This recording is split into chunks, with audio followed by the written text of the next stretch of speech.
Good morning, everyone. We are back. I am back. Let's continue our Bible reading. Today is June 8, 2026, 5 a.m. Filipino time. Okay. But before we start, we need to pray. Pray to God for His wisdom and understanding. Okay, let us pray. Thank you, Father, for everything that you've done today. Lord, thank you for waking me. Thank you for allowing me to share the gospel to other people, Lord, to my viewers, Lord God.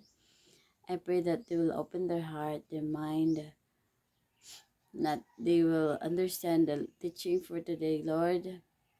Help us, Holy Spirit, how to understand the Bible.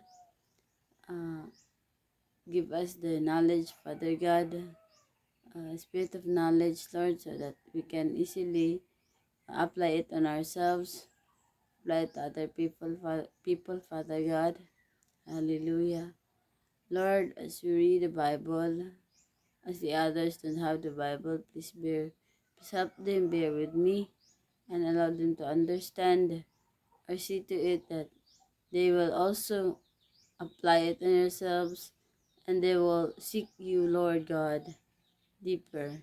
Seek your love for us, Lord, your teaching, your your gospel, Amahan. I pray also that they are safe right now. They will be safe sa ilang biyahe.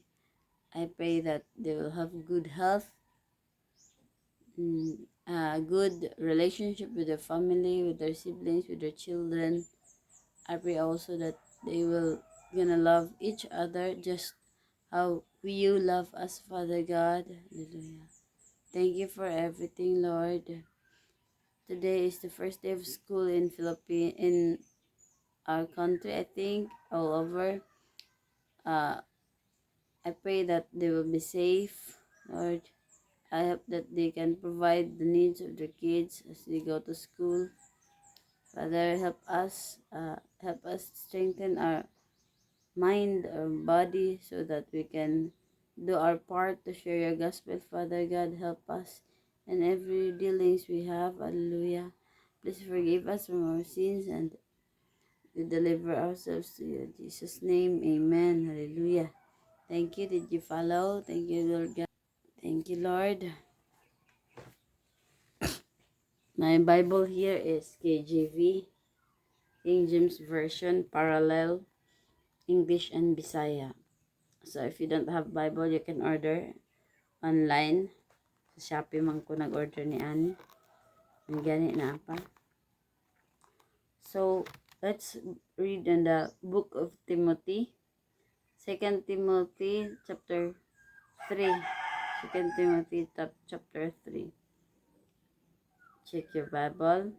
Open the book. 2 Timothy chapter 3 verse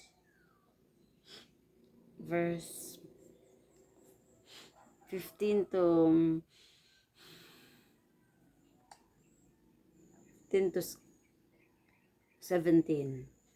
2 Timothy chapter 15 to 17. So I'll read it in English and Bisaya.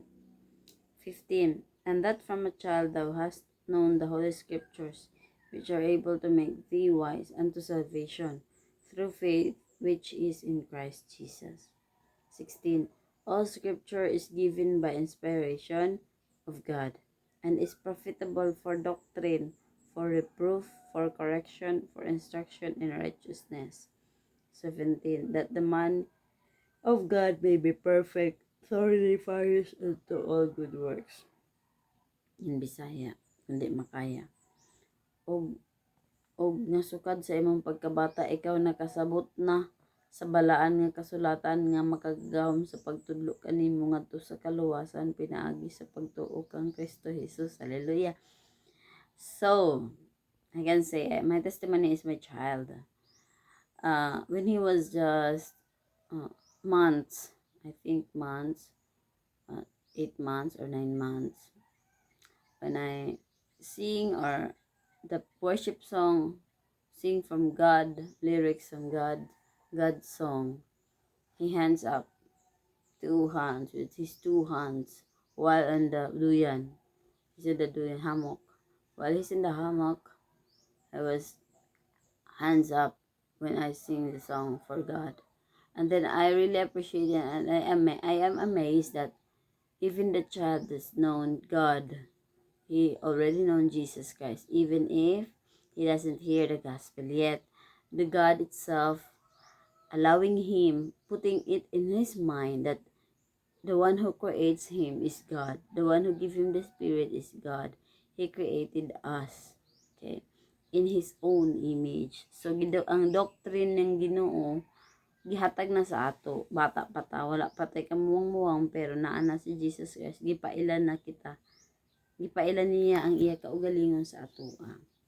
Kaya even sa atong lawas, mga ugat, mga veins nga ni, mga veins.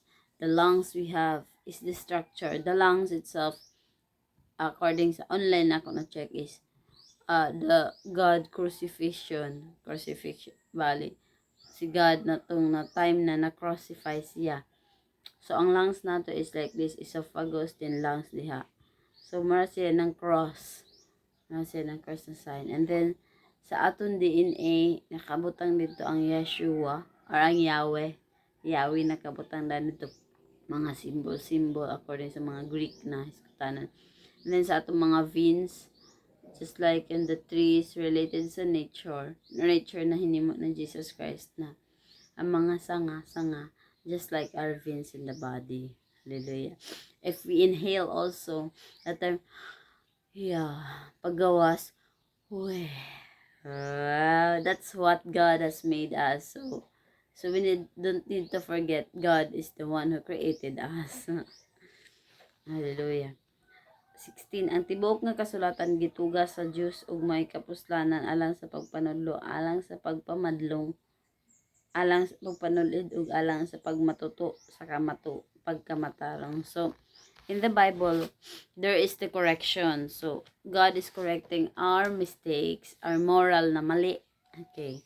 He is correcting our mga trabaho nato, mga deeds nato, which is, it says there that your good deeds, your good works cannot save you. Only Jesus Christ can save you. Okay? Do not be prideful, do not be bragging, do not be boastful of what you have done here on earth. You need to surrender it to God because He's the one who gave you that blessing. Okay, do not angkon it, ha?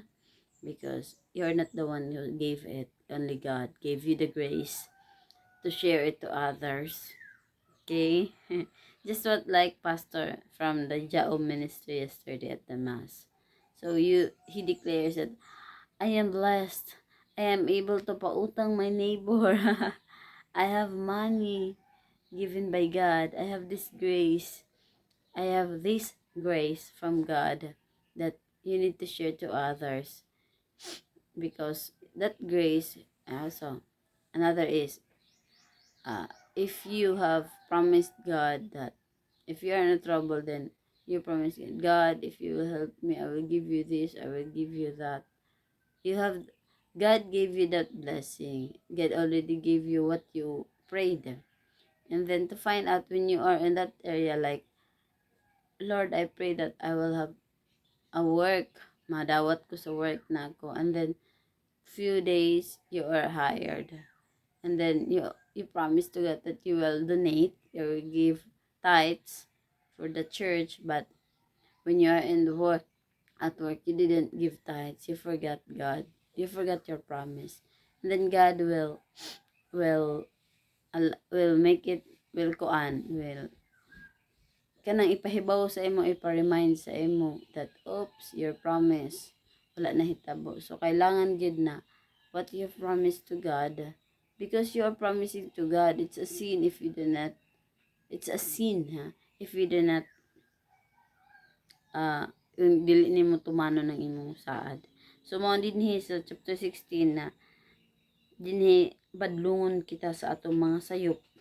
Okay, this is also a doctrine by which the ministries or the church are preaching to the people who are new believers. So di adin hita na nagikuha, dili kung buot-buot lamang. Okay. 17, aron ang tao sa Dios mamahingpit, masinangkapan alang sa tanang maayong buluhaton, so that we can be a good child of God. Okay. Good niya. So that mahimo kitang perfect sa pananan ng Ginoo. Kung ikaw isa ka born again Christian, you need to follow God. Follow that what you are what you are telling, what you are selling, what you are talking is naka-align sa God. Dili kung bugal-bugal, dili kung puro pamaka, kung deception. Okay? Today we are on the end times, more on deception. Okay? Telling lies is ang mga baka karon nahimo ng tinuod, nahimo ng truth. And the truth mahimo ng lies. That is why beware, you need to read your Bible according to Pastor Perez Indi para maging dili kita masulod sa false prophets. Dili kita mawala sa pulong sa Ginoo sa gayud ni Lord Jesus Christ. Though we're all busy, I am also busy-busyhan. We really need to give time to God because every time daghan tay mga gipangayo. We have many sa bana mga plano na gusto ma-achieve, gusto ihatag ng Ginoo. We have many prayers to God, but if God wants to ask for our time, we don't have time, di ba? So just to be fair, we need to give more time to God because He's the one who gave us life. If God we are praying is not wala na kaangay sa ato, so dali ra kay ta tigukon ho, dali ra ta wala angay sa kalibutan kung di na pleasing atong gihimo kay gihimo sa atong mata, atong isig ka tao. That is why you really need to remember God's word. God is love, but according to the revelation, God is showing His anger in Revelation chapter 14, God's wrath. But it's the God's wrath is also a love. It's a warning is also a love. That is why the Bible here is talking about the warning because we are already not aligning ng God. Nawala na ta sa plano nawala na ta sa mga angay himuon sa Ginoo, di ba? So mauna matingala ka nga daghang kayo nag-preach ng gospel ng gawas because the rest is gialaw ni God na daghay makasabot sa pulong sa Ginoo aron sa iyang pagbalik. Daghan ta nga maluwas, daghan ta nga madala niya sa eternal life dili kung adto ta sa hell. Pero ang gihimo sab ng dark world, ang kalaban ni Satan is nagpadaghan pud sila mga tao nga deceive. That is why dapat dili ta mahimo nga isa ato kay ang atong gitumo nga nabuhi sa kalibutan is to be with God, to become a citizen in heaven. But if you are not aligned, even if you are a sinner, God will forgive you as long as you repent from your sins. All right? You really need to turn away from your wickedness, from your bad attitude, your bad character, because God is focusing on our character. Okay? Even ako, like, masuko ko, dali ako masuko, test akong patience. And then, Lord, mag-pray din ko, Lord, help me, Lord. Help me, Lord, na tana. When I speak, there's wisdom. When I talk, when someone talk to me, I have the spirit of understanding. When there are coming na mga panghitabo, I hope I know how to discern if it's good or bad, right? If you understand, salamat. If you don't, you really need to read the Bible. Salamat sa pag-listen. Okay, that's all. We need to pray. Thank you, Father God, for everything that you've done. Salamat, able pa ako makakita aron makabasa sa imong pulong. Salamat nga able pa ako makadungog aron makapaminaw sa mga istorya sa mga prophet na pinili nimo, sa mga ministro, sa mga apostoles, sa mga pastor, Ginoo. Salamat kayo, Lord. Nga gitagaan ko nimo ing ani nga kusog aron ako makasangyaw pa. Ug salamat sa teknolohiya na gihatag nimo, labi na ang cellphone, ang internet, nga aron maka-deliver ko sa ubang tawo sa gusto nimo ipaabot amahan. Salamat, Holy Spirit, sa imong presensya. Appreciated kayo, Holy Ghost. Salamat sa tanan, Lord. I really appreciate it. I love you, Holy Spirit. I respect you, Holy Spirit. Good morning, Holy Spirit. Let your will be done today. Let your will be done. Hallelujah. In Jesus' name. Amen and amen. Hallelujah. Thank you.